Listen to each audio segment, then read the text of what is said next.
Hola amigos, ¿cómo están? Bienvenidos a un video más de Efraín Villegas, Marinos, Discos, Ángeles y más.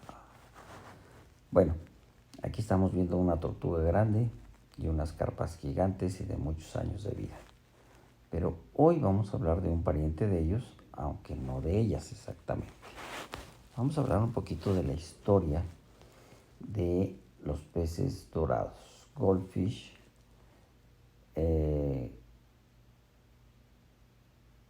estos que están aquí.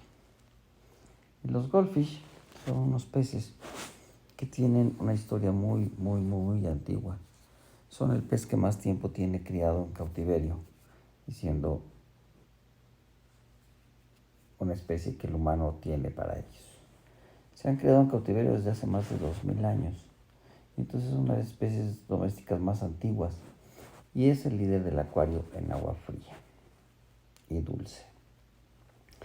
Inicialmente, las carpas doradas en China eran de un color marrón, ¿no? Y poco a poco fueron evolucionando hasta los peces que conocemos actualmente. Vamos a hablar un poco de la historia de estos animales, porque es muy interesante. Yo la verdad es que no la sabía y no la había leído nunca, ¿no? Realmente nunca la había leído. Entonces vamos a ver. En la antigua China, varias especies de carpas fueron domesticadas y han sido criadas para el consumo. La primera vez que un pez cambió al naranja fue en la dinastía Jin, 265 al 420 después de Cristo. Después, alrededor en la dinastía Tang, más o menos en 618, se hizo popular la cría de estos peces en estanques. Y entonces ahí ya se empezaron a criar los naranjas con los naranjas y empezaron a surgir las coloraciones más naranjas. Después se decidió, bueno, no se decidió, sino que en las dinastías Nansong, en 1127, aparecen algunos colores ya blancos y rojos. Y después aparecieron los peces sin aletas y con las colas de diferentes tipos de colas, ¿no? Estos peces llegaron a Europa en 1728. Ya habían surgido los telescopios, como este negro con los ojos saltones, que es el mismo que aquí vemos, y ya este con ojos saltones y colas de diferentes. La reproducción del pez dorado es más o menos de los 4 o 5 meses alcanza la madurez sexual, siendo más ahorita los 8 meses. Se reproducen muy fácil en cautiverio, ponen huevos, son ovíparos, y producen muchísimos huevos. Hay hembras que pueden producir hasta 4000 huevos, imagínense.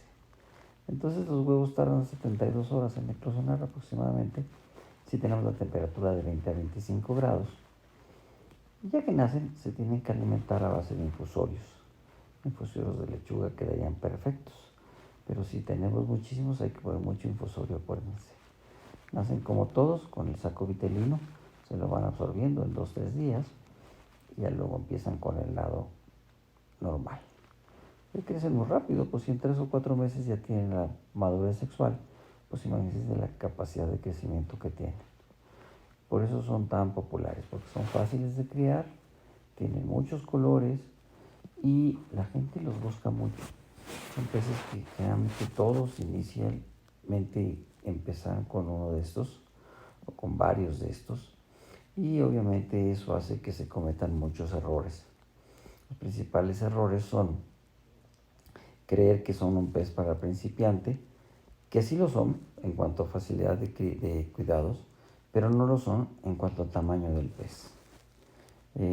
Los peces deben de estar en acuarios grandes, por lo menos les están dando de 20 a 40 litros por pez.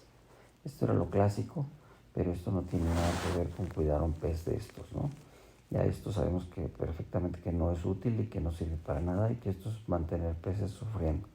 Se les debe dar, como les digo, más o menos de 40 y hasta 80 litros por pez. Son peces muy robustos, muy gruesos.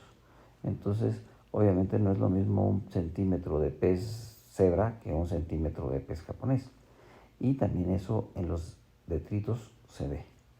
Son peces que se consideran muy sucios porque obviamente producen mucho más sustancias de desgaste o de desperdicio que un pez más chiquito y más flaquito, ¿no? Estos son más contaminantes de los acuarios. En fin, hoy vamos a ver, o vimos nomás un pedacito de la historia. Después haremos videos con los tipos de japoneses y las formas de tenerlos. Todas estas formas, entre más exóticas son, se considera ya que no son de agua tan fría, o ya no son de agua fría. Y después también hablaremos de la alimentación.